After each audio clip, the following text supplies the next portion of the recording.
Hi guys, it's Jess from Honest Fiction and welcome back to my channel. Today I'm going to be doing my February wrap-up. So unfortunately I did a lot of rereading this month in preparation for a specific book that I loved. So there's not a lot of new books on this list, but the new books that I did read I really enjoyed. So stick around to hear all the books I read in February.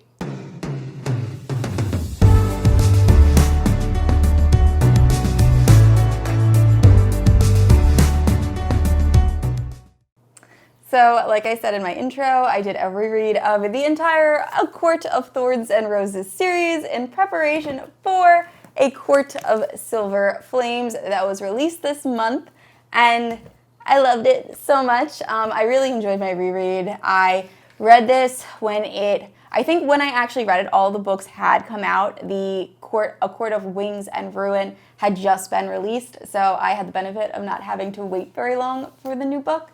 But yeah, it was great. You can definitely check out my A Court of Silver Flames vlog or my review. I will leave both linked in the description below, but I enjoyed that book so much. It was so good. It was everything I wanted. So yeah, definitely check out my full review if you want my full take on it. Next up was actually an arc I got off of NetGalley, and that is Mother May I by Joshilyn Jackson. And it is a domestic thriller. And I will say, going into this, 2020 was a terrible year for me and mysteries and thrillers. I didn't read any that I really connected with or really enjoyed. And I'm happy to say 2021 might be better because I loved this book. It was so good. And I found out that the author I listened to this in audio format. I was able to get that off NetGalley, which is something I did not know you could do. So you can. And the author is actually the narrator, which I thought was so cool because she did such a good job. But it is about a woman whose son is taken from her and she has to get him back. And the woman who took him is known as Mother. And she has to really decide what she values. I'm trying to think of how to describe this without giving too much of the plot away. But she is this woman, the main character, the mother of the boy who is taken, was raised in this slightly impoverished, poverty-ridden life when she was younger and has now married someone who is very successful and now is living a very luxurious life. And the kidnapper kind of relates to the fact that she was brought up in poverty. And they kind of form this connection. And it's really the woman trying to get her son back, but also kind of looking into herself and seeing how she's changed. And it was so good. And there were twists and there were turns. And I did not see the ending coming. I remember getting to midway through the book and being like, everything's summed up. What are we going to do for the next 4 chapters? And then just it completely taking another turn that I just didn't see coming. So 100% recommend Mother May I. If you like thrillers, definitely check it out. Next up is a thriller that I was not crazy about, and that is If I Disappear by Eliza Jane Brazier. I actually did a review video because this focuses on true crime and true crime podcasts. So if you want to see my true crime podcast recommendation video, I will also leave that linked in the description. But the story is about this woman who is very depressed and really has no reason to get out of bed besides listening to this one true crime podcast. Personally, I'm addicted to true crime podcasts, so I could completely relate to this. But it's her main reason for living.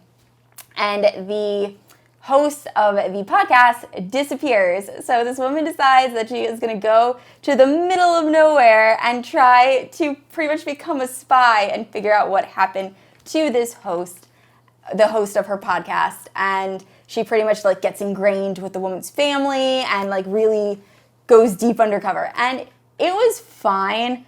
It was also kind of boring. I personally didn't love the main character. She really got on my nerves. There are some feminist undertones, but I feel like they weren't done very well. They could have been done much better. Yeah, I just not a huge fan of this. Also, I feel like I called the ending and it still didn't make sense. Like, I was like, I'm not sure how they're going to make this work, and they really didn't. So, I don't know. I was not a fan of this. Don't recommend. I mean, if you like true crime podcasts, it is kind of interesting, so maybe give it a shot, but definitely not one of my favorites. Next up is a young adult novel that I loved, and that is Stalking Jack the Ripper by Kerri Maniscalco. I already ordered the rest in this series. I'm on the third one now, and it's so good. So this story follows Audrey Rose, and she wants to be a mortician. She's very into science. Mind you, this takes place at like Jack the Ripper times in London, so it's looked down very much by society for her to be into science and wanting to be a mortician.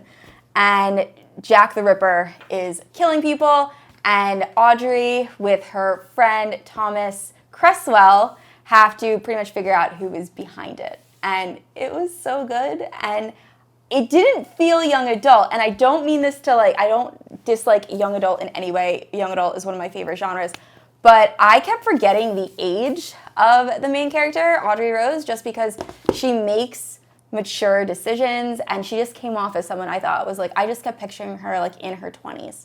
And yeah, it was really good. It's darker than I thought. Like the opening, I was like, ooh, we're getting a little graphic with our description of like cutting a body apart. So yeah, really, really good. I was a little bit worried. I read Kingdom of the Wicked, and I just realized I never posted that review, so I will post that. And I had some issues with Kerri Maniscalco's transitions. I feel like she doesn't resolve an issue completely and then moves on to the next one without any like smooth transitioning. I don't know if that made any sense. But yeah, and I was worried because I felt like Kingdom of the Wicked really did that. This book, Stalking Jack the Ripper, I did not notice it as much. There was like 2 scenes that I was like, oh God, not again. But that was it. That was the only critique I have of the book. I really enjoyed the book. I'm really enjoying the series so far. I might do a full review of the entire series once I finish. But yeah, if you like young adult and you like mystery thrillers, check out Stalking Jack the Ripper. Next up is another young adult fantasy that I absolutely loved, and that is Daughter of Smoke and Bone by Laini Taylor. I have read other books by Laini Taylor and really like them, but I kept putting off this series, and I have no idea why. I think it's because it came out around Twilight, when Twilight was popular, and I was worried it was going to be something similar to that. It is not. It is so good. And it follows Karu, and she is this very spunky girl raised by chimera, or demons. And it's set in Prague. The setting is absolutely magical and perfect for this. And she's able to not grant wishes. She has this like currency. She wears this necklace that she's able to like use a bead and small wishes happen. And then like you can get stronger and stronger wishes. And there's a whole magic system there that I'm not going to get into. You can watch my review. But it was very interesting, and then she meets Akiva, who is a angel, essentially. I think they call him Seraphim in the book, and they pretty much fall in love, and their 2 people hate each other. It is a Romeo and Juliet retelling, which I didn't realize going into it, but it was done so well, and it was so good, and I literally cried at the end of this book, and a book hasn't made me cry in a while, and yeah. I enjoyed it so much. I haven't picked up the next one in the series yet. I do plan to, but definitely check out if you're in the mood for young adult fantasy. Could not recommend Daughter of Smoke and Bone enough. The next 3 are actually romances. So the first one I'm sure many of you have heard about, and that is The Duke and I, or Bridgerton, the show that's on Netflix that everyone is watching. I liked this book. I liked the show a little bit better, and I did do a video on why.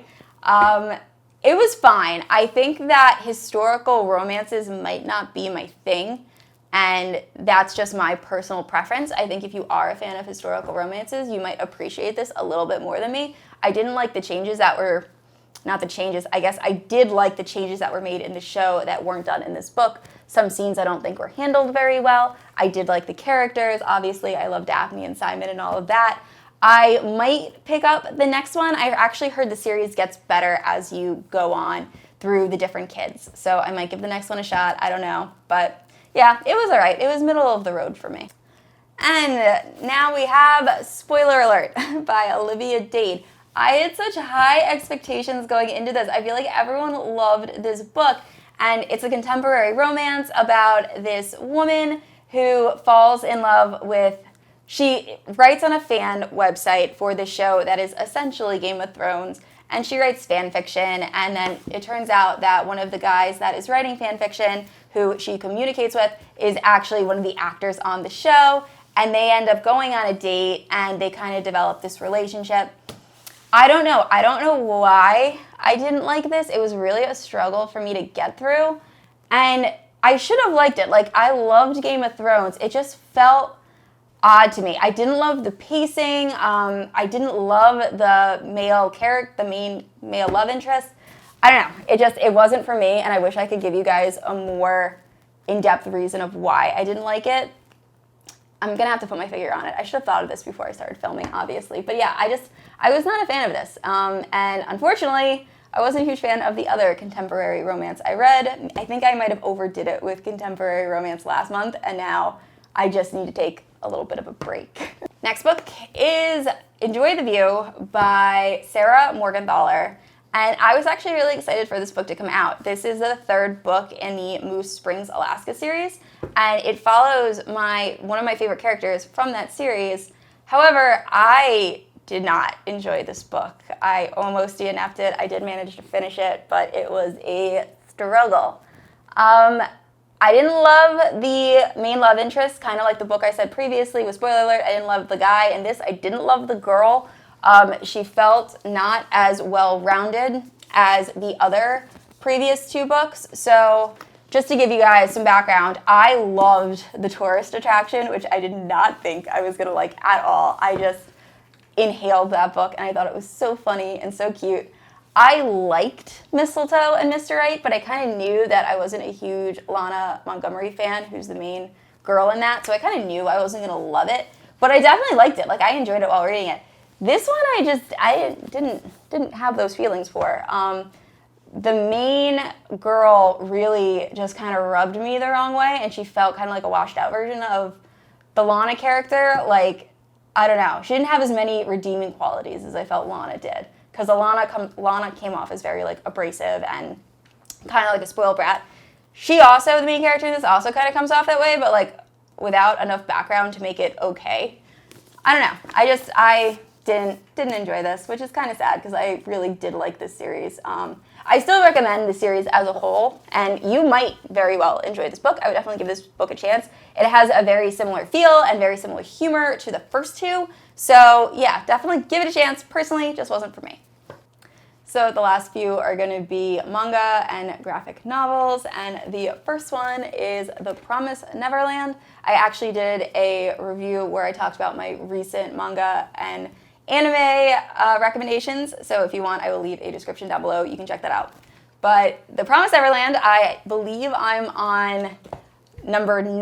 I have not finished the series yet, so I can't tell you how I feel about it as a whole. But up until 9, I'm loving it, and it follows Emma, Norman, and Ray, and they live at Gracefield House. They are all orphans, and unfortunately, when children are leaving the orphanage, it turns out they're actually not going to happy homes. They are going somewhere else, and it really goes from there. And it was not at all what I thought it was going to be. I was kind of expecting this very light, not what it is story. And it's so good. And I actually picked this up after I finished the anime and needed to know what happened. So I started it over. And I will say there's very little changes between this manga and the anime. They pretty much kept it the same, which I really appreciate. So yeah, definitely check this out if you want a very, a very interesting story with like very good and well-rounded characters. Next up is my new favorite manga ever, and that is Vinland Saga. I could gush about this all day. I absolutely love it, and I said this in another one of my videos. If you haven't seen The Last Kingdom on Netflix, watch it. And also, this is pretty much the manga version of it, and it's so good. And it follows Thorfinn, and he is a boy whose father, this is a very slight spoiler, his father, it happens in the first manga. His father was this very strong warrior, and his father is killed. And Thorfinn ends up staying with the man that killed his father and wants revenge, wants to kill this guy. But Thorfinn also has grown up to be a very good soldier, and the characters in this are so good. Like, the character that killed Thorfinn's father, I love, and like, he's the bad guy. It's just, they're all very well-rounded. Thorfinn's sister, I think, is hilarious. She is so, like, tough and just, it's so good. I can't recommend this enough. It is gory. There is some graphic violence, obviously. I feel like you kind of expect it with this kind of thing. So if you're not a big fan of that, I would stay clear, but overall, it's so good. It's so, so good. So I'm only 4? I think I'm 4 in so far, and it just keeps getting better and better. So I'm excited to finish it. I think after I finish the series, I will do like a full review, because I could talk about this all day. I love this book so much. And last up on this list is The Sandman by Neil Gaiman. I will start by saying I don't normally read graphic novels. This was a first for me. Also, it took me forever to read it correctly, because I wanted to read it like manga, the opposite way you typically do a comic. So that I liked the art. I thought the art style was cool. I have to accept that me and Neil Gaiman just don't jive well. I just don't like Neil Gaiman. I've read a lot at this point, and I just, besides, oh gosh, what is it? This one. The Ocean at the End of the Lane is the only one that I think I enjoyed. And I didn't even, like, really enjoyed it. I was just like, that was pretty good. This is all right. I can't get into his, something about his writing style. And this is a comic graphic novel, so I didn't think I'd have an issue. And I was like, maybe I will like this. And I didn't. I wasn't a fan. And nope. And I'm very happy, because I almost bought, I think it was like the first 5 they had on sale. And I was like, I should read the first one before I invest. But the artwork, I will say, is very cool. I thought the overall idea for the story was very interesting. It's just, it's not for me. Maybe it's too dark for me. It's just, I wasn't. Nope. So yeah, sorry guys. Not a huge fan of that. But that's pretty much it. All right, guys, that is it for my February wrap-up. Thank you so much for watching. If you have read any of these books and enjoyed them, or weren't a huge fan, please let me know in the comments down below. Also, if there's any books you think I should pick up, I'm starting my March TBR, and I need to figure out what books I want to read. So let me know in the comments. If you don't know yet, I post new videos every Tuesday and Sunday, and if you haven't yet, please like and subscribe to my channel. I will see you guys next week.